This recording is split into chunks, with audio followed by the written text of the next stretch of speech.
And the broadcast is live, but the show has not started. Yeah, it's all good, man. We're still new to all this stuff. You know what I mean? Hell yeah. Yep. Hey, I like that you're figuring out this though, little Dill, the little countdown timer. Yeah. And we're gonna get Hey, some dude, more. every show that ever started in America or anything like that, like any kind of company, they all start out small, and you have to just right. Yep. Yeah, I'm gonna get some water, Tom. Be right back. Go ahead, get some water, dude. Everybody else out there, we got a we got a cool ass dude on today, man. Chris Haueter. He's an American Brazilian Jiu-Jitsu pioneer. Cool ass guy. I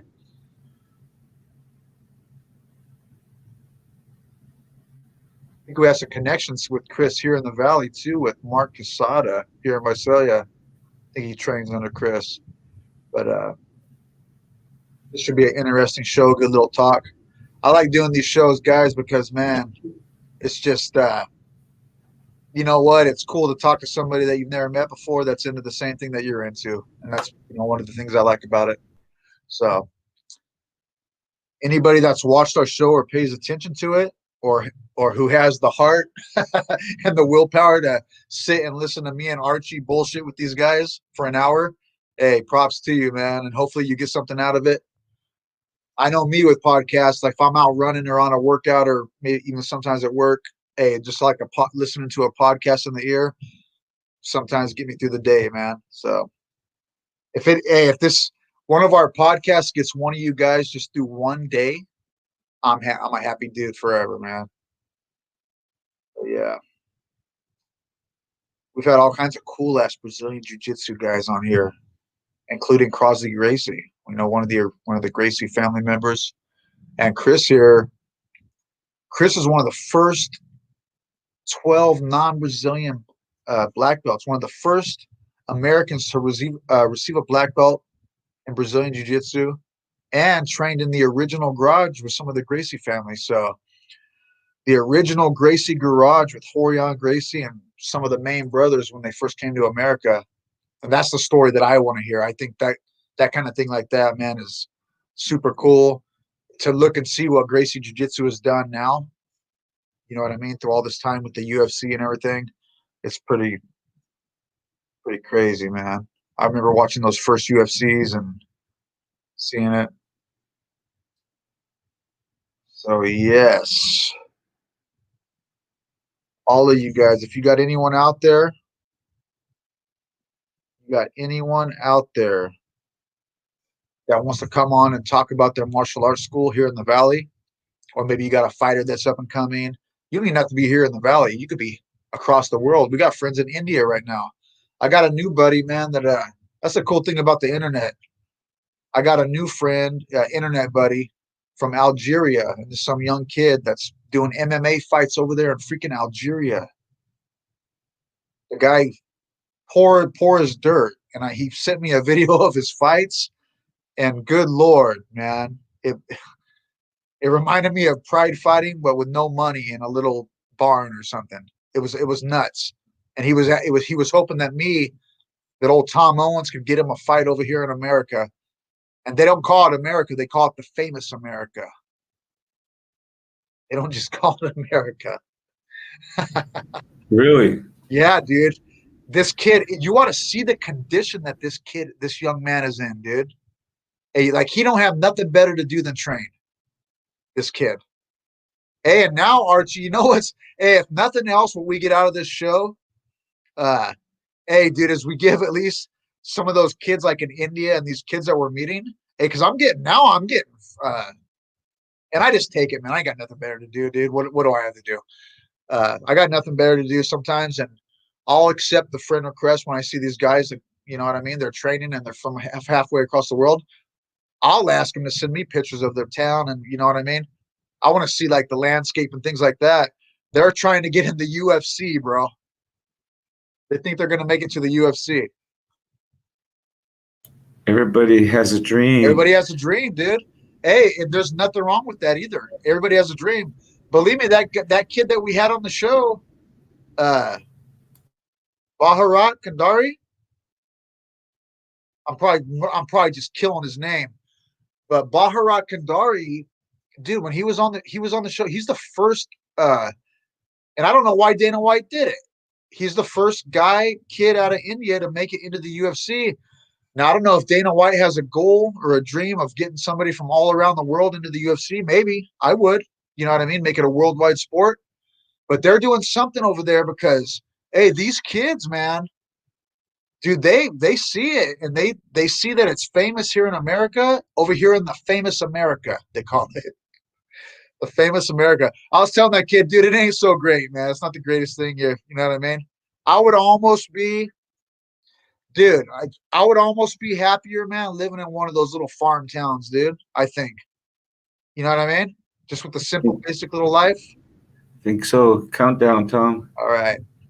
Even though we're already live, the countdown begins. Okay, I just been rambling right here. There you go. How you doing, Archie? Hey, doing good, Tom. Waiting for Chris to come online with us, and it's been a pleasure. And you know what? We have one of the. It says right there, one of the first 12 non-Brazilian black belts in America, from America.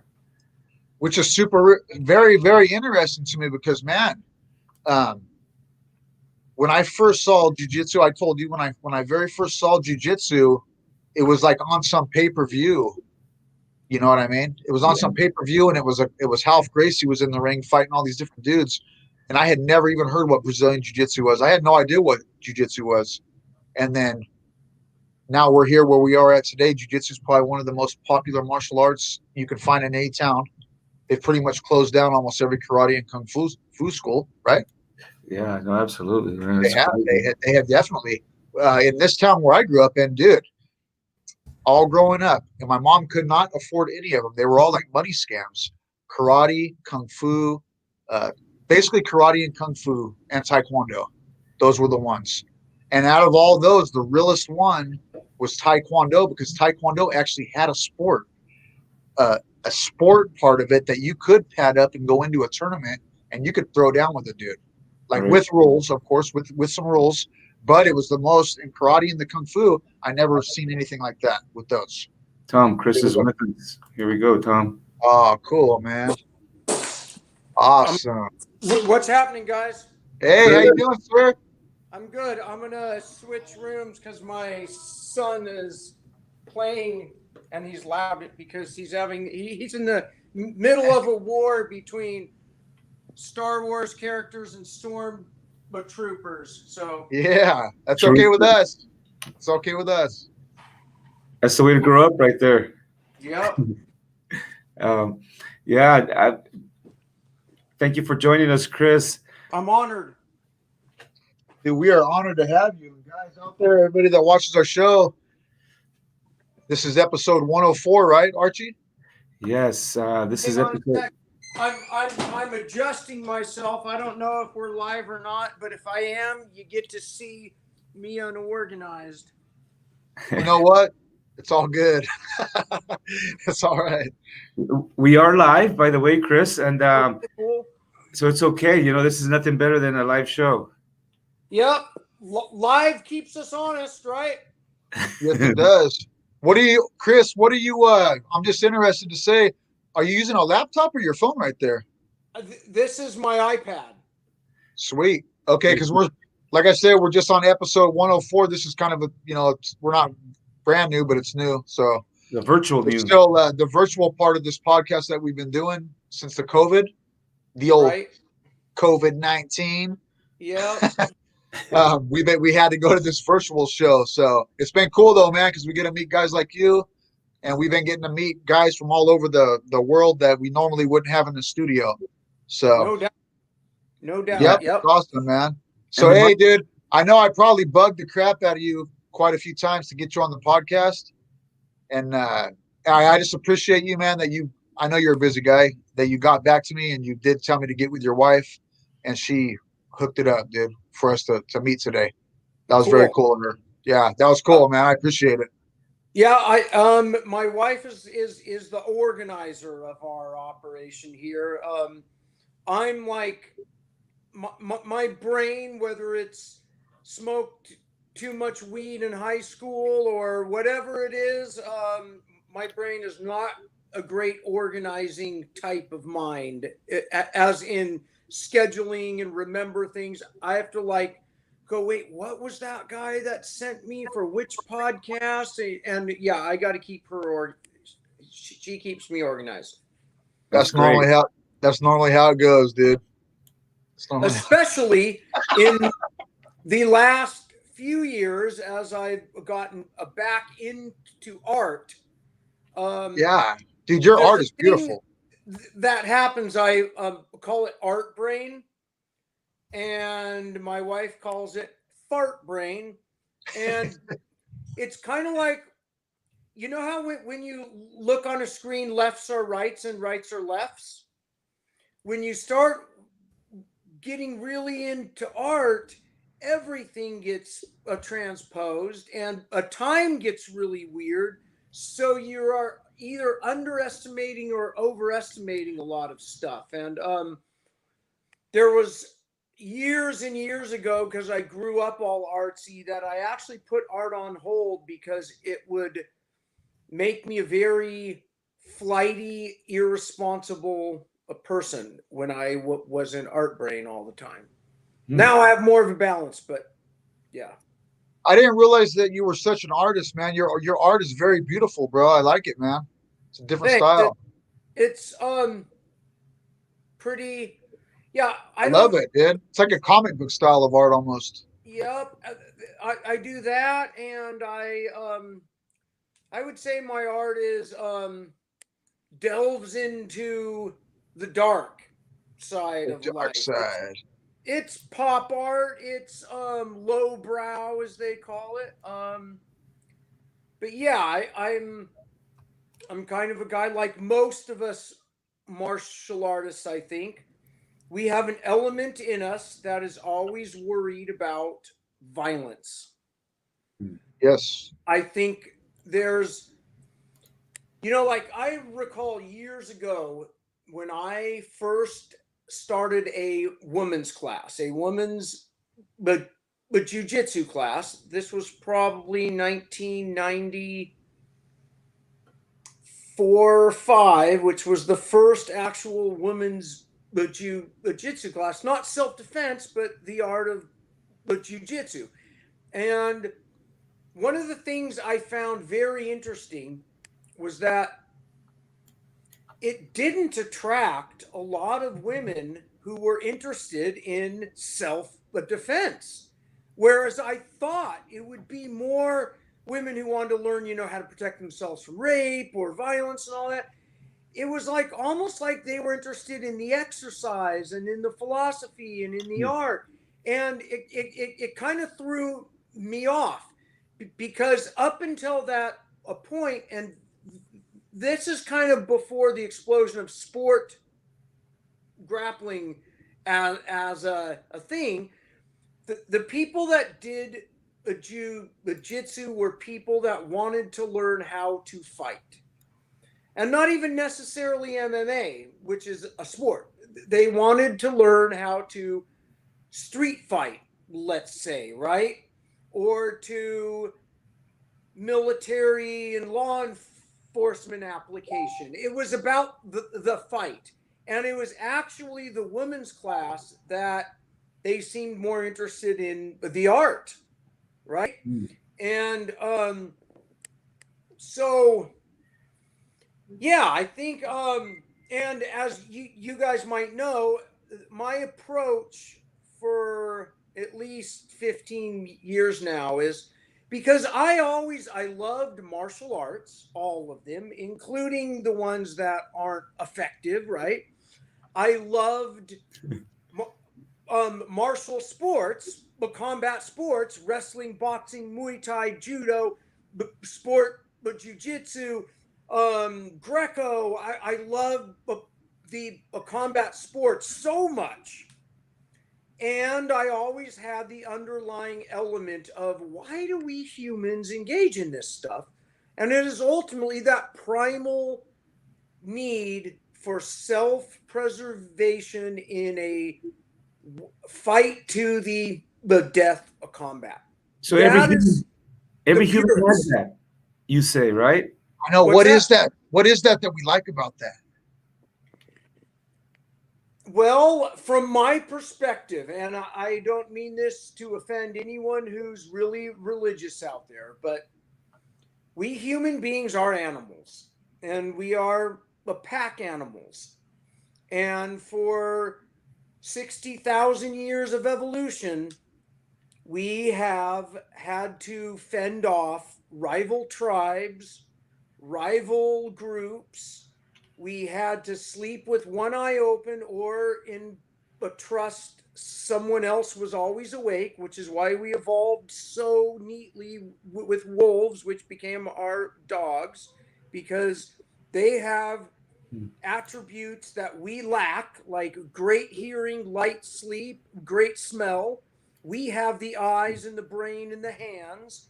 And we Wow. are right now in the course of the evolution of human hand to hand combat. And I'm sure that if you went back before the cameras and film, you would find that ancient Greeks, ancient Persians, ancient Romans had already figured out ways to choke, armbar, and leg lock. But it was lost because we didn't have a method to actually record that history. We're now in this such a rich environment that every minute over something like 5,000 uploads are happening on the internet every minute of altercations, fights, sporting matches, everything, right? So we're almost now saturated with the amount of knowledge to analyze human reactions towards violence and fear. Nice. Interesting. That's so cool, man. Kind of just rambling, but But No, I love it, dude. I love it. it's a I love it, philosophy man. at the same time when you talk about that. I mean, it's a philosophy, a way of life, and it's a mindset, right, Tom? I mean, what do you think? You know what, man? It just the way you talk about it is so cool, man. You do seem like kind of like a philosopher in a way. But can if I it tell? made me money, I think I'd be rich because that's what I love. I I love the analysis of stuff. I love hearing all sides of every argument. I don't even think one side is right. Even if it comes out of my mouth, a minute later I can say, well, here's where I could be wrong though, right? And in that way I call myself, yeah, I'm kind of what would be called a modern but Taoist, meaning yin and yang, right? Yes. We have the circle of black and white, and within each of those is a white and a black spot. And that is always in balance, but appears like it's always rolling out of balance. There's always a lopsided aspect of either the black or the white. And that's the trap of the binary. It's how we think. We think in yes and no, right and wrong, left and right, up and down. I believe or I don't.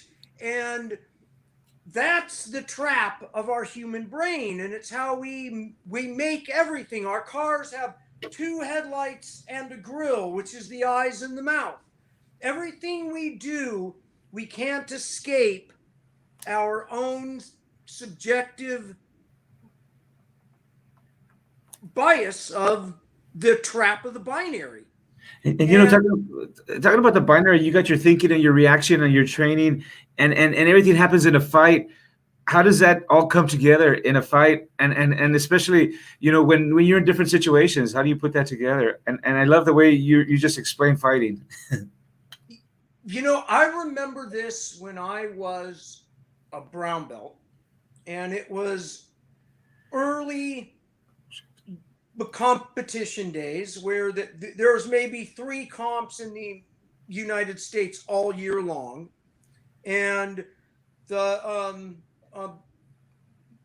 um, but Brazilians would come up to the United States to compete. And I remember lengthy discussions with other guys about having a game plan. And I also had some military experience and all that stuff. And the thing I realized is, in a nutshell, if I have a game plan, then that means my opponent can somehow know my game plan. But if I have no game plan, if I don't even know my own plan, then how can my opponent ever know it? And there's in the next 3 days, there's no amount of rehearsal but training that I could possibly do that will make me improve that much more for next week's competition.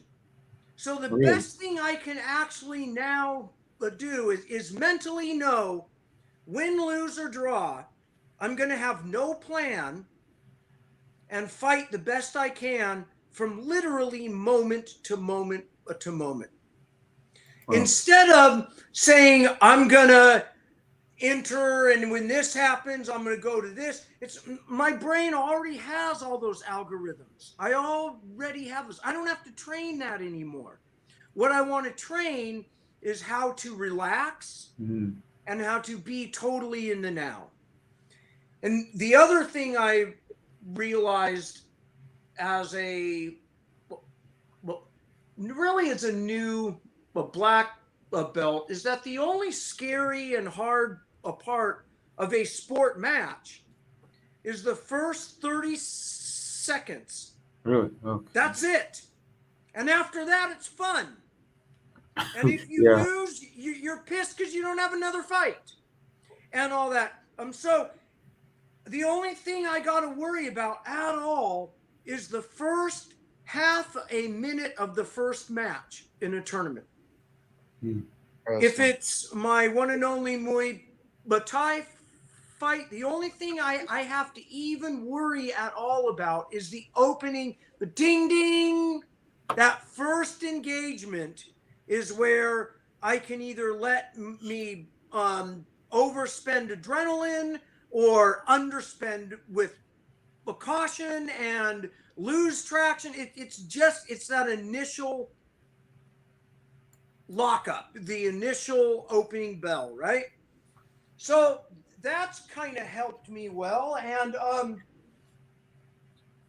it's not because I'm lazy either, but I've found that even at my old age, when the guys are all, we don't want to just jump right in and grapple, let's warm up. I'm like, no, I want to jump right in because I'm going to warm up while we roll. I'm going to not spend energy. I'm going to, even if you win, I don't care because I'm in warm-up mode. But I'm going to warm up involved in what I do, not jumping jacks, a jog, and all this stuff, and then grapple hard. No, I'm going to start out at a pace of metered but controlled training. And I learned that mainly in boxing, is that most guys who are in boxing do not know how to spar. They don't understand sparring. They think sparring is a competitive match going light. Yep. And that's sort of what it is. But sparring is greater than you. You are the artist. You are carrying the art and trying to do your best job at the art instead of trying to beat your opponent. That's sparring.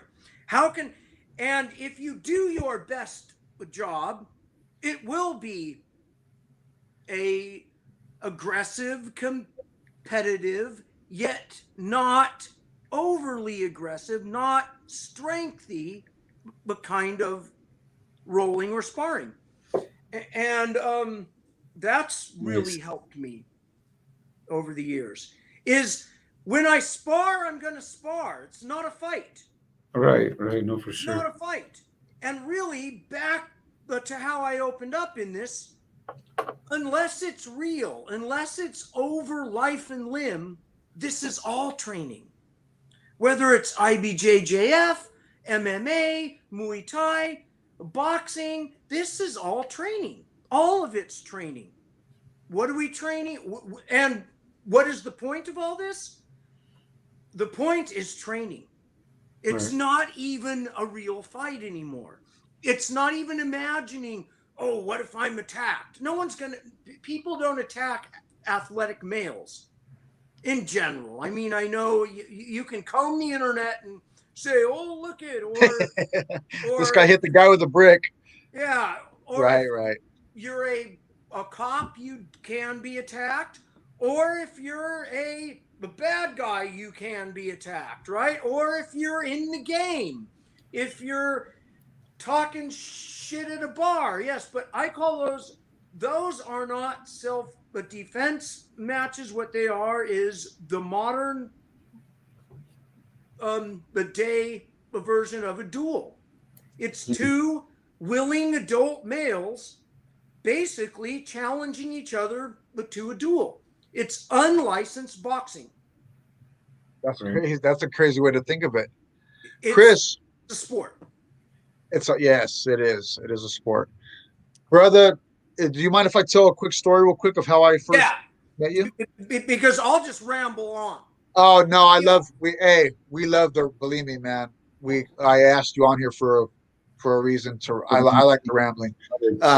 Chris, when I first saw jiu-jitsu, probably like a lot of people growing up, my dad introduced me to black belt theater and kung fu theater. Like on the weekend on Sundays, I'd see these guys flying through the air and doing the flips and all that.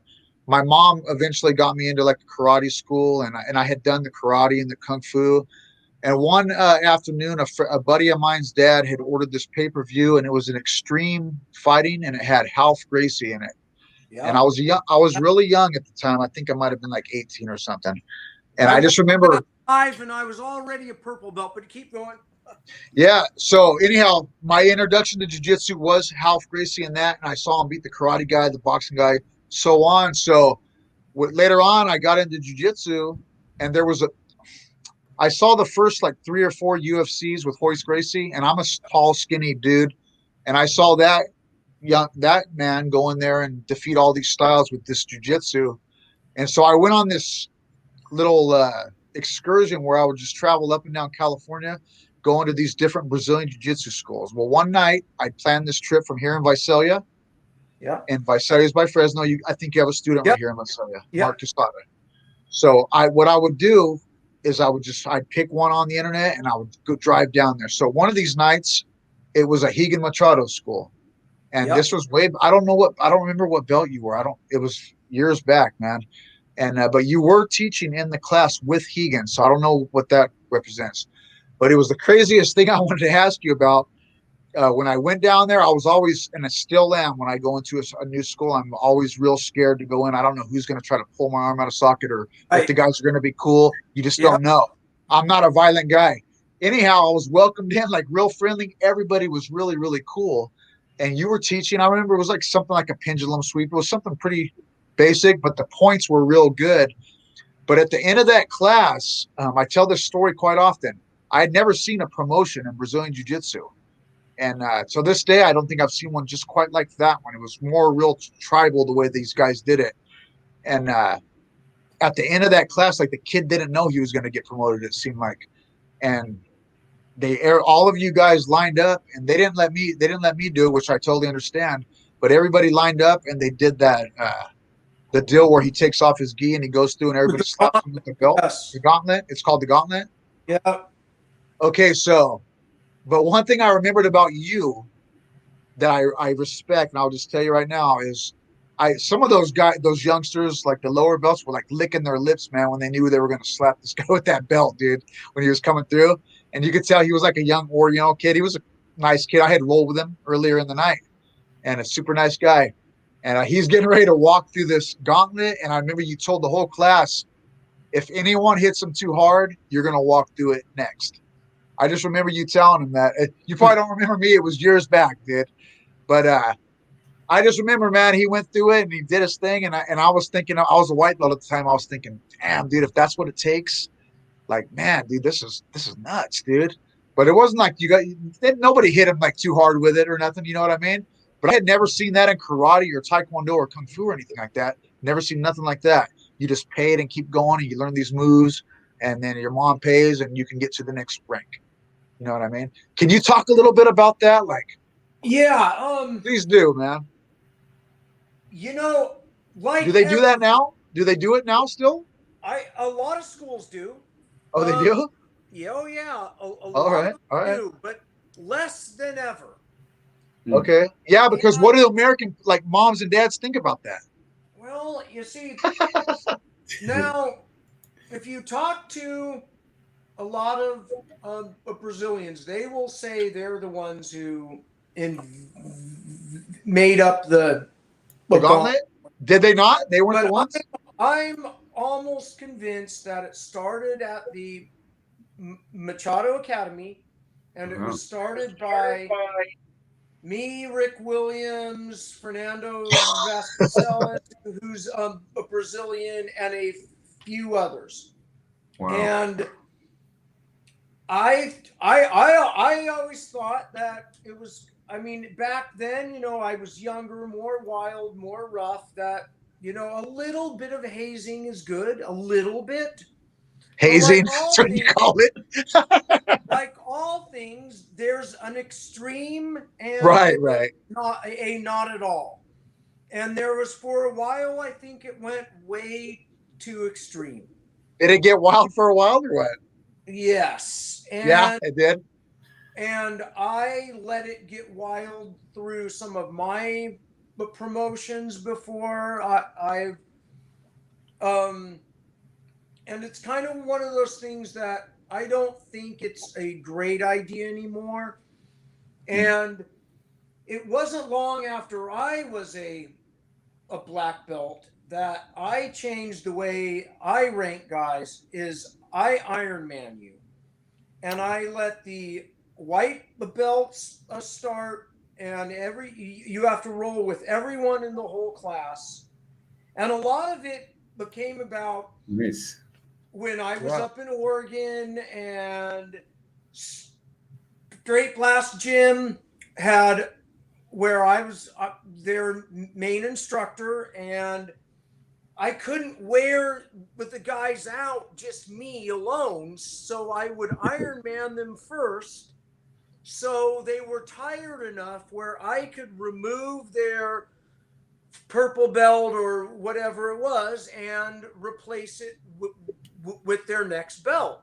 I've heard about that. I've heard about and that was how I know it was me who originated. You invented that? Yes. Wow. And there's a couple things that I get really mad that I know it was me, not that I'm like, well, I'm the one who did it, but I did it, damn it. And I get mad because I get no credit, right? But it's like, I started that. That's how it wall is, walking. man. I started that whole wall walking. I heard about that too. Guard and all that. I did that when I was a purple belt. But because I was in the military at the time, I didn't have anyone to roll with. I was actively recruiting other students. I was going to the karate clubs, Aikido clubs. The only place I could kind of roll was the judo club. And I would go in the mat room, in the martial arts room, which had walls that were padded in bags. And I would practice my guard on heavy bags that were hanging and wall walking on the walls and all that stuff because I didn't have a partner. And then this is after you had trained for a while? You went into the military? It wasn't that long. It was about 9 months to a year when I was a new purple belt. It was right after UFC 1, and I was suddenly instructorless. So a long little tail because I had moved. And in 1991, that's my drill. There it is right there. That's you. It. All right. All I right. invented that freaking drill. I like that. And wow. so I didn't have a partner. Well used today. Yeah, and when you're a 24-year-old jiu-jitsu addicted jonesing but purple belt, I would just go in the mat room and pretend I had partners, and I would use the walls, and I would use the bag, and so then crazy. years later, now I'm a black belt and I'm instructing. I first instructed that up in Oregon, and the PG guys loved it, and then slowly it blossomed, and then I observed it happening everywhere. And I even remember this. I remember being a black belt instructing that at the Machado Academy, and the Brazilians kind of laughing at it, like, "What's this?" Really? But interested too, right? Yeah, I'll bet. And now it's a staple of warm-ups, right? Hey, tell me this, Chris. My little teeny tiny contribution. Oh Right. yeah, for sure. It's even used in MMA today. I mean, sometimes it is. It's used on Walking the the cage. cage. Yeah. Hey, one thing that interests me and you super too, man, is there was a point, and I'm sure in your jujitsu career too, like you just become like infatuated with jujitsu, and for me, I saw, like I said, I saw Hoist Gracie, and I started doing these researches on him and his brother and this and that. Yep. And it led to Horion Gracie and the garage. And you actually, is that the first spot you trained jiu-jitsu? Yep. Was in Horion Gracie's garage? In Horion's garage. How was that? That must have been crazy. It was really cool. What was it? What was it like? Nice guy? Oh, yeah. They seem like it. They all seem hella cool. The thing is about the olden days is, again, you know, this was before the explosion of sport, grappling sport, but jiu-jitsu, submission, grappling comps. So, but jiu-jitsu was back then a martial art for the street or valley tudo, which is what we now call MMA. Valley too, yeah. Before there were rounds, and before there was, it was until one guy quit, until you either knocked out, passed out, or quit, tapped out. So that was the environmental orientation of the jiu-jitsu. And in the early days, whether it was Horion, Hickson, Hoist, or Hegan, which were all my early instructors, and when I first met Hegan, cool. He was called Hegan Gracie, and that orientation, it was kind of like they quickly would assess whether you were a warrior or whether you were a hobbyist. And if you were like a young male athlete, you were a warrior. And I remember Horion, it was either Horion or Hegan asked me if, and I don't remember the context exactly, but if I was willing to accept the challenges. And I remember not really realizing what they had asked me. So I had already, what did they mean by that? What did they mean by that? And of course, you know, I'm a young male who likes to fight. I've done boxing, Muay Thai. Now I'm in jiu-jitsu. I'm an ex-high school wrestler. Hey, of course I like challenges. Yeah. And not really realizing until like laying back with that night, like, wait a minute, I'm accepting that I'm going to do real fights, right? It's like, what they wanted. And so, like, yeah, the olden days were not quite the same as but they are now. And of course, we've turned that challenge fights into MMA, which is an awesome sport, right? But It's interesting. Yeah, it is. It is. That was like It changed before. quite a bit. It's changed quite a it bit. changed a bit, and the only rules that I don't like in modern MMA as a martial artist is having rounds. The other rules Oh, okay. I understand the other rules, like no elbow spikes on the neck and no kicking a guy when one knee's down. Like, I get those in order to Right. but protect the athletes. I understand all of those rules. But the rules that are engineered to make the fight more exciting, to put asses in seats, I don't like, because I'm a purist. Right. And to me, MMA, instead of being a sport for the purists, let's see which martial art combination is the best. It becomes a game of let's see how entertaining this can be and put asses in seats.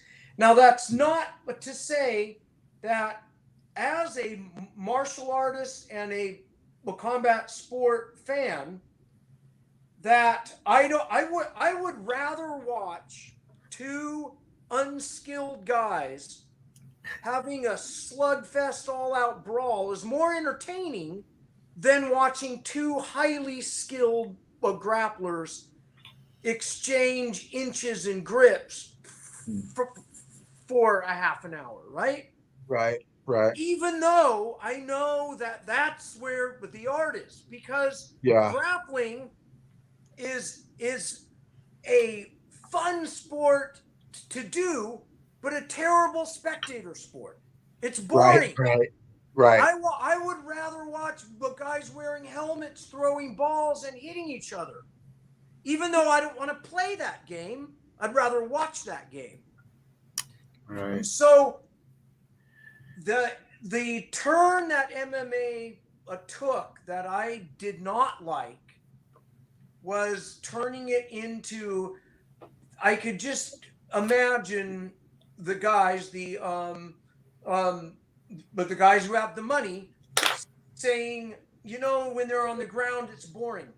We got to bring them back up. Yeah. Because And it is becoming that now more and more of it. More and more of it. And I totally understand that. And I even understand that the modern, well-rounded MMA guy will do very well in the street because of that.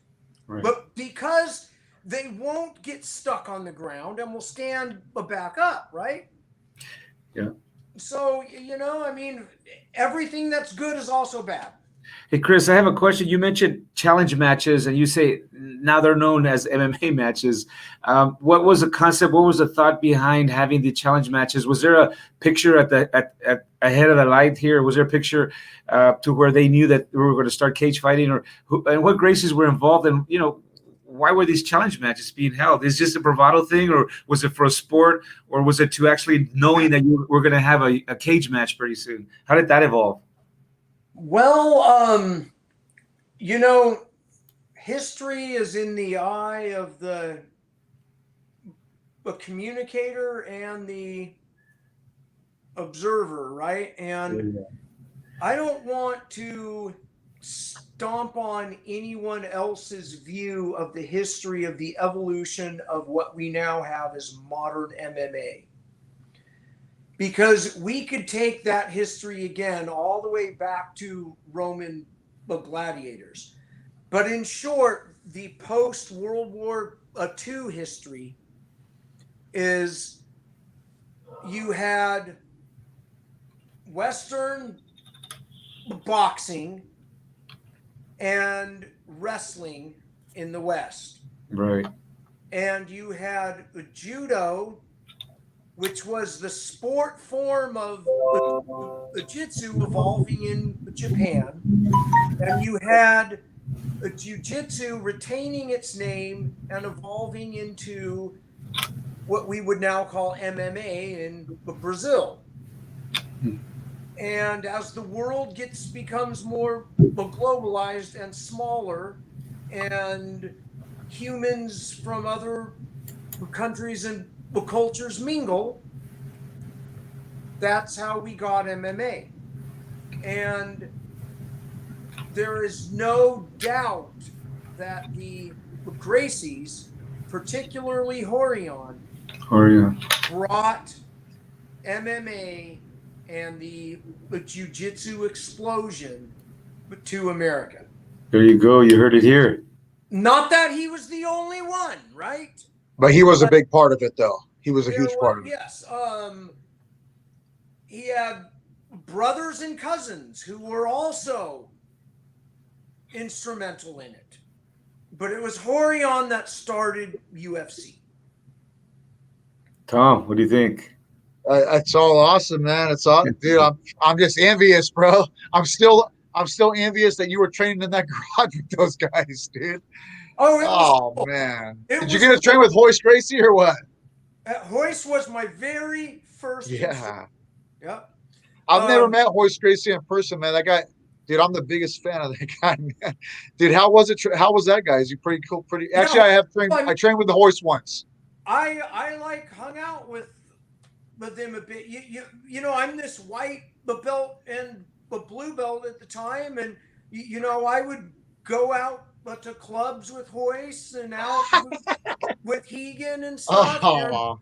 And I remember one time I'm with Hoist and we stopped at a store. I love it, man. And he got apple juice, and I got a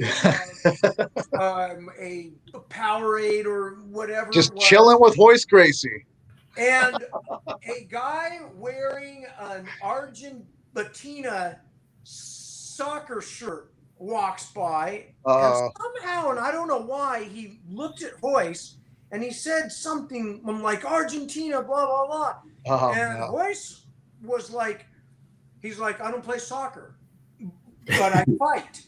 And I thought right there they were about to have a fight. I mean, but the guy, I mean, he insulted Hoist, and Hoist basically was like, you know, fuck this guy. And I'm like, Hoist, no, in the U.S. we don't want to just. It was one of those things.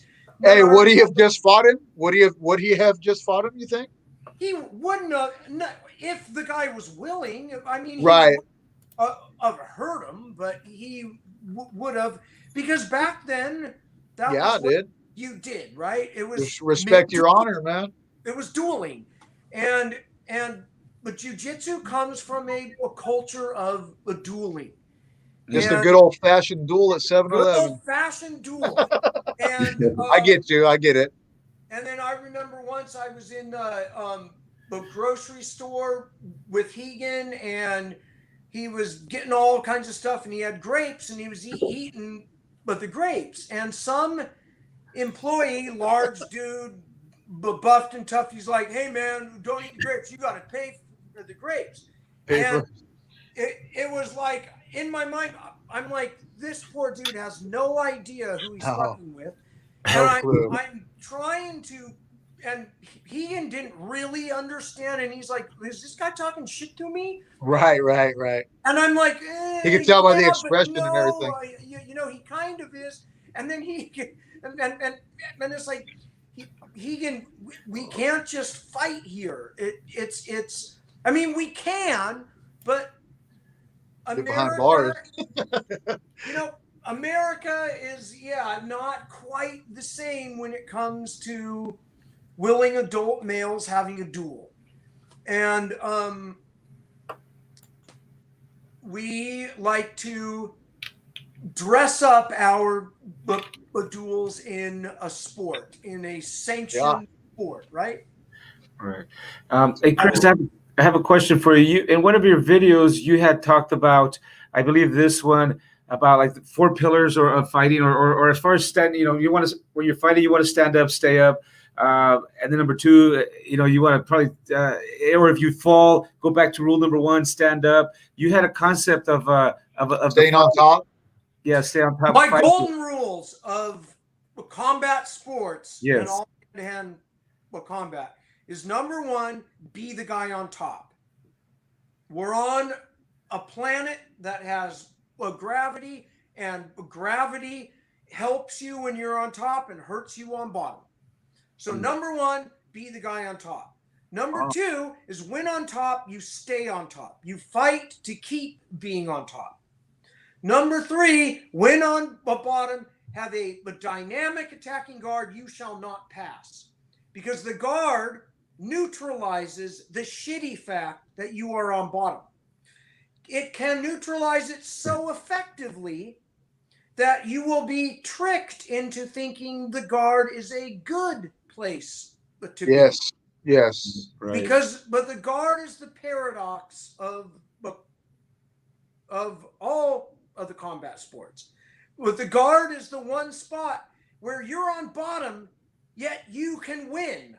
Yet you can actually turn being in a shitty spot into a beautiful attacking spot. So the guard is the paradox. We have to train the guard. We have to utilize the guard. Yet we really don't want to be in the guard. It's the paradox, right? So number four is never forget rule number one, easily forgotten due to the seductive and rewarding and lazy nature of guard. It is a lazy part of it that I love. No, I got what you just said. Part, right? Yep. It's in a human controlled arena, whether it's a cage or a mat.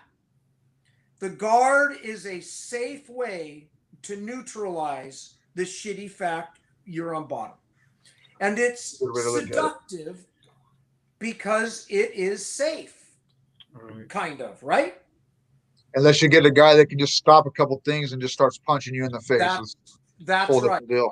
And that is the problem with sport, but jiu-jitsu, is because it's not raining knuckles. There's none of that going on. You can lay, and you're not being hit, eye gouged, throat ripped, or all of these other things that are far easier to accomplish on top in the guard than they are on bottom in the guard. Right. And so the open guard, which can be used in MMA occasionally too, right? But the open guard had to evolve from the sport, from removing strikes, because otherwise it gets no chance but to grow. You isolate it by the removal of strikes. And one of the greatest things I learned, and I either learned this from Hickson, Jean-Jacques, or Hegan. I learned that when I spar lower belts, they can hit me, but I can't hit back. I have to come up with a jiu-jitsu solution to solve the problem of grappling with strikes. So I'm staying jiu-jitsu oriented the whole time, instead of becoming a guy who's looking to find where I can strike. I'm looking how to utilize my grappling skills, my jiu-jitsu skills. And then when a strike is there, I'll know it. And if I'm sparring lower belts, I still can't use it. But I'll know it's there. And I can hold them in a spot where I'm hovering up a hand, like if I wanted to, I can hit.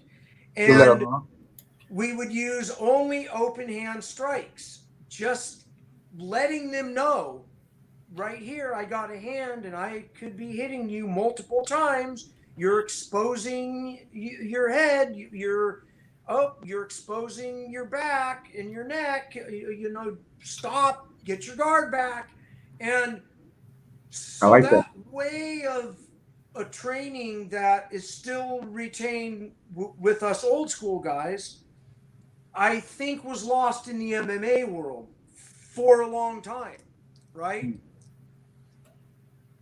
and I don't really know where the MMA world is at now, but Hey, because I Chris, don't. I mean, even here on our banner, one of the first 12 non-Brazilian black belts. Tell us a little bit about that story. How many years ago was that? I mean, you know, we see that, we read that.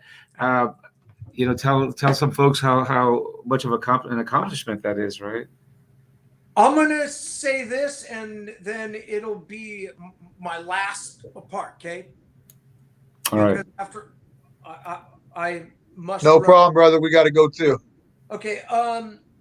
Basically, I put in the work. I trained hard.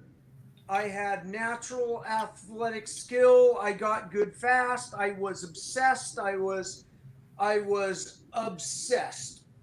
But jiu-jitsu was my everything. It ruined my pre-med career. It maybe ruined a couple relationships and marriages.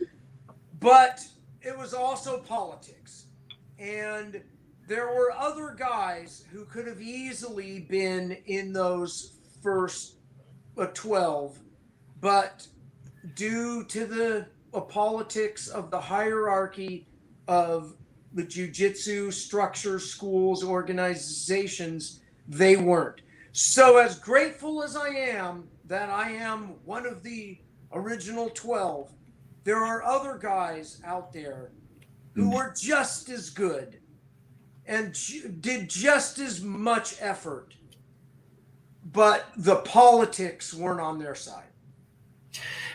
We hear so much about politics, about for the early days, about the push and shove, about the control between different families of different parts of the early days of the jiu-jitsu families, and without mentioning names, but not how bad, but how much of politics was a part of the jiu-jitsu where it is today back in, did that play a big role, politics? Well, politics is in everything and is always playing a role. And what is a politics? A politics is the art of power and persuasion. It's about backroom deals, but compromises without appearing to have made a deal or a compromise.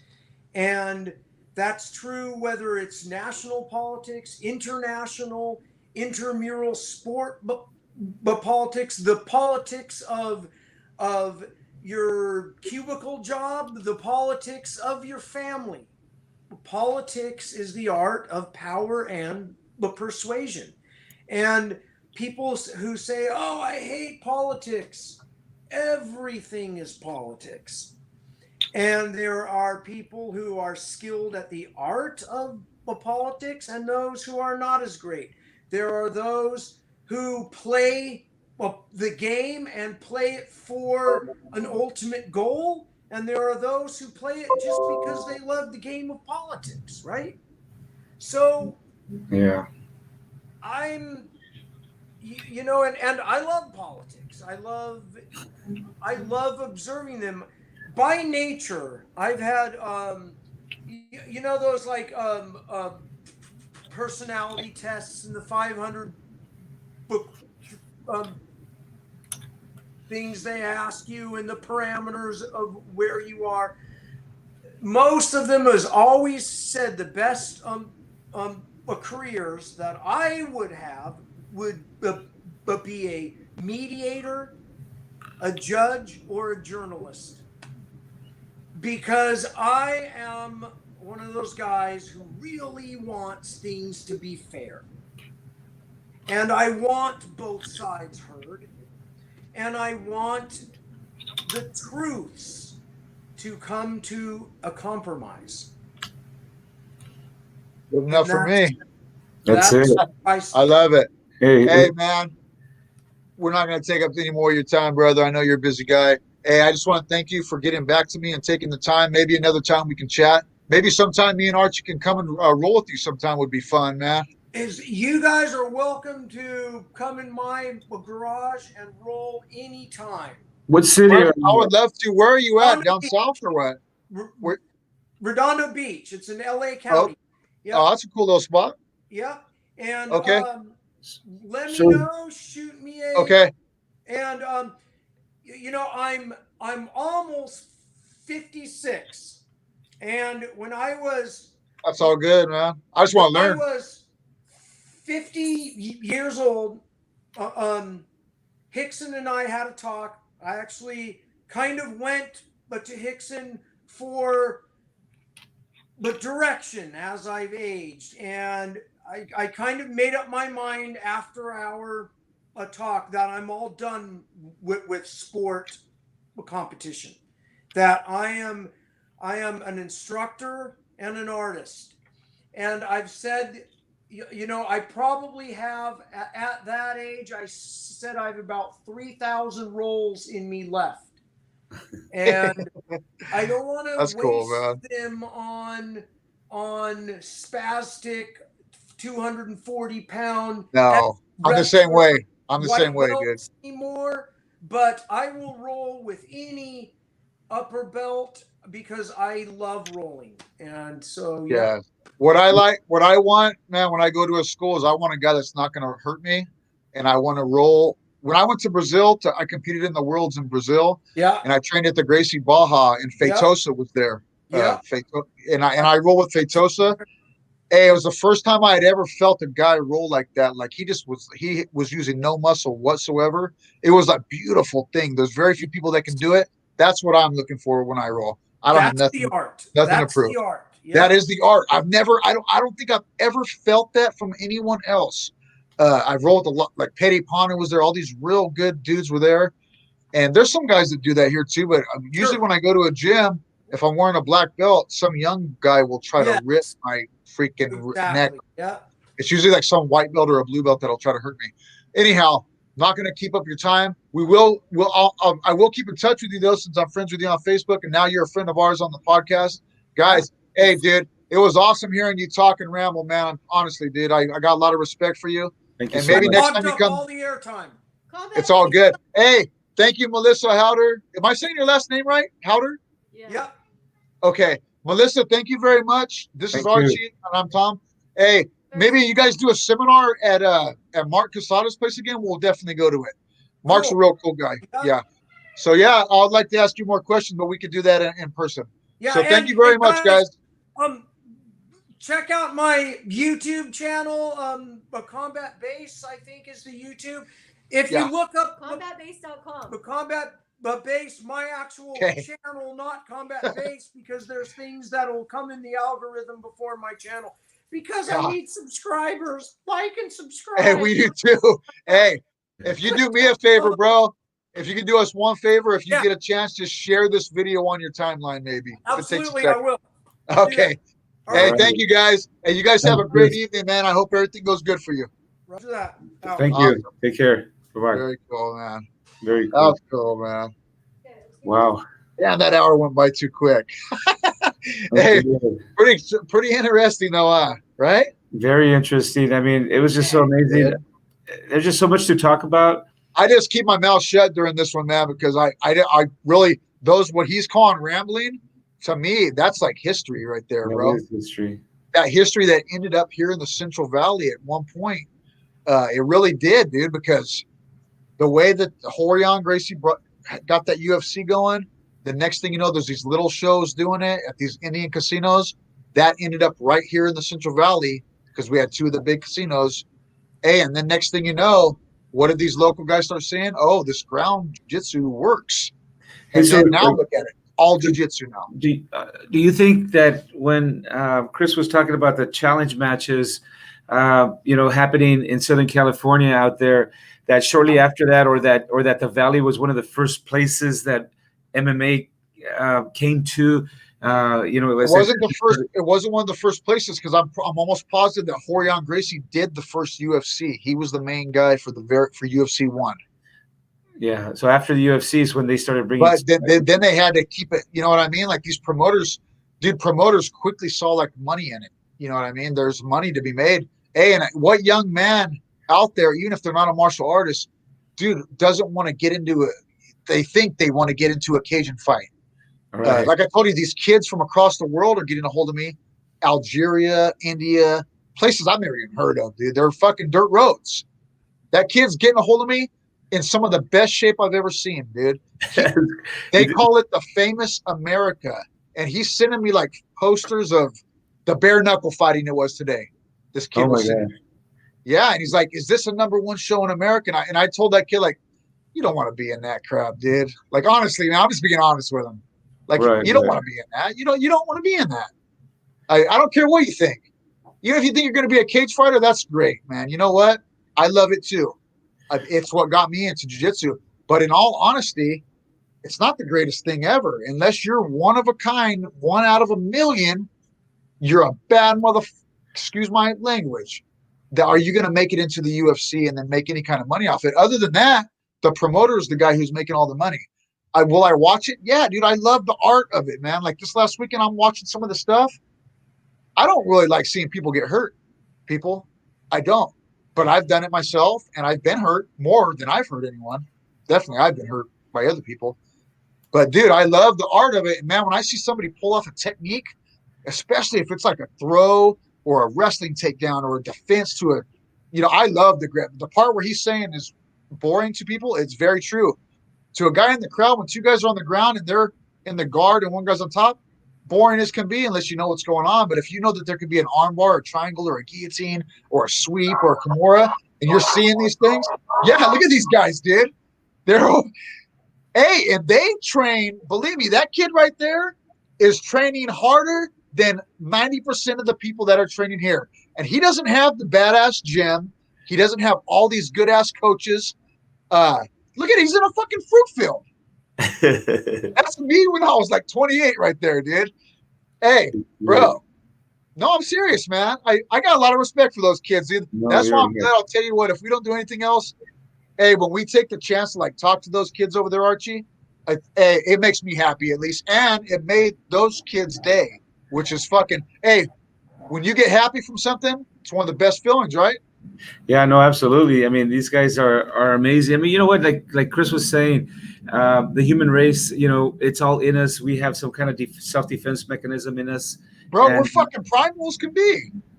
Right. Dude, this morning when I'm out running, it's dark. It's about 4 a.m. in the morning. I'm out doing a run. And I'm on regular streets. But I know what's going on in this town right now. There's fucking homeless people everywhere. There's a lot of young men that could be working. Like, hey, dude, people get fucking scandalous, especially when they're on drugs. My whole time I'm out there on that run, it wasn't even relaxing. I'd rather be out in the dirt field. I'm just constantly waiting for someone to jump out of a bush or something.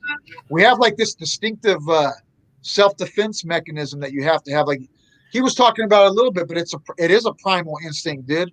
Like, hey, and nowadays, I'll tell you what, people, you really do need to be able to defend yourself. We're getting to a time right now that's getting pretty crazy, and it doesn't look like it's changing anytime soon. If it keeps going in the way it's going, you should be, or your kids, you know what I mean? Get them in something that works.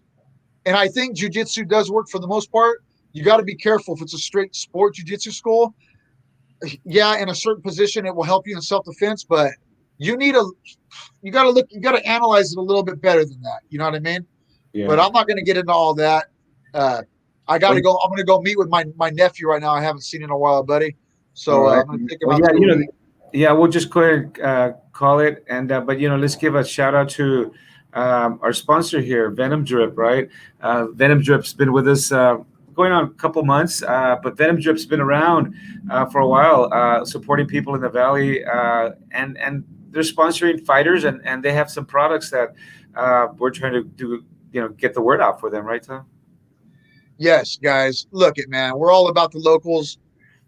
That was my friend right there, like an old training partner right there. That's on there. So whenever I see like any Anthony Torres or Zill, she's been on the show. Local people. Hey, dude, that Venom Drip. You know what that means to those kids right there? It means a great deal. You know what I mean? So it does. It means a great deal. When you got a sponsor, bro, like you got a sponsor from somebody, that's a big deal. So Venom Drip, man. I wish the best for them, you know what I mean? They got good stuff. It's cool gear to wear if you're into wearing that kind of stuff, you know what I mean? Workout clothing, it's something comfortable to go out and work out with, and that's what it is. And you represent your sponsor and you represent your local guys. Here pretty quick. Here pretty soon in the valley, the fights are going to be. I can see it coming real soon. That the Indian land, the tribal land, I should call it, and the different casinos, they will be putting these fights. Will come at a time that they'll be back going again. You know what I mean? That's right. And so, hey, if you can support a local dude or a local girl, do it, dude. You know what I mean? Do it. A local dude, do it, dude. Right. So Venom Drip, they're on the website, venomdrip.com. They're on Facebook. Look for these guys, Tom. I will look for. I already know where they're at, man. But the people out there, anybody that watches the show or supports us, check us out. Hey, anybody out there, if you could just, it's a simple little click with your finger on your phone. It only takes a second. It's funny how these things have made like little things like that, like difficult. All it takes is like one little just move with the finger over and hit like and share. I'm just kidding, man. But that does help us out though. The more views and shares we can get, the better our show will do. So, hey, guys, you might have think that last conversation with that guy was maybe boring or kind of off the wall, or maybe I didn't talk much or whatever.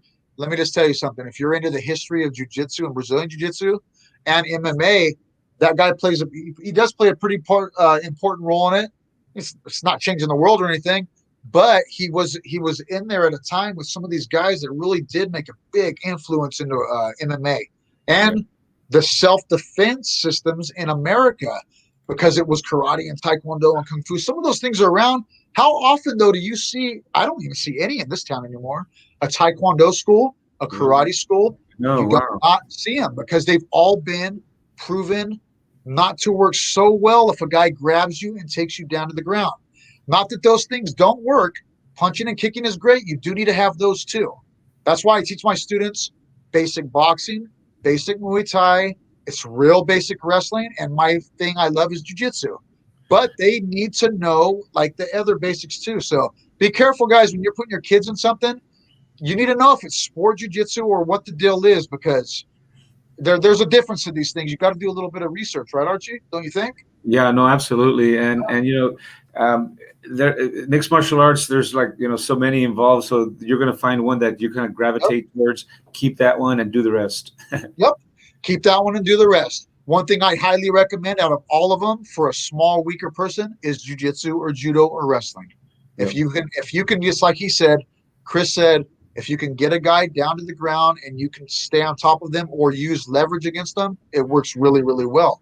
So that's what I love about this show, is talking to people like that. Dude, so far we've been able to talk to some great people. Go back and dude, Chingina, Batata, these are all Crosley, Gracie. We've had a bunch of them, dude. Like, and now the Evolution guys, man, that are from the local areas. We're going to keep getting them on too. So we're also going to keep getting MMA guys on. So we'll mix it up here pretty quick with some MMA fighters, guys. I just love jiu-jitsu, and Archie loves jiu-jitsu too. And man, dude, it is, like I said, it's the history of MMA. It's a big part of it. It's a huge part of it. So anyhow, I got to go take care of some business. Everybody out there, me and Archie, we love you. We hope you guys, I hope you got something out of it, man. I hope at least you got a laugh out of it or something. Hey, for me, I waited the last couple of weeks for this. Just hearing the story with him and Hoist Gracie in the store was good for me. I'm set for the week, man. You know what I mean? This is a must re-listen to podcast. We got to get on demand and listen to it again. And I'm definitely going to go on a jog today and listen to that, because there's a lot of golden nuggets in that conversation. There's a lot of golden nuggets in it. Hey, dude. And I know I was watching some of his podcasts earlier. He gets guys hitting him up all the time. And some of them are just dudes that have a white wall behind them. They're jiu-jitsu enthusiasts. And they've gotten him on. But Chris Haueter, thank you, and your wife, because he will take the time to talk to you like a regular dude like me. You know what I mean? So awesome, man. Archie, thank you again. I got to get off. I'll talk to you here in a little bit. All right, bud? All right, Tom. Everybody else out there, we're going to sign off right now. Yep.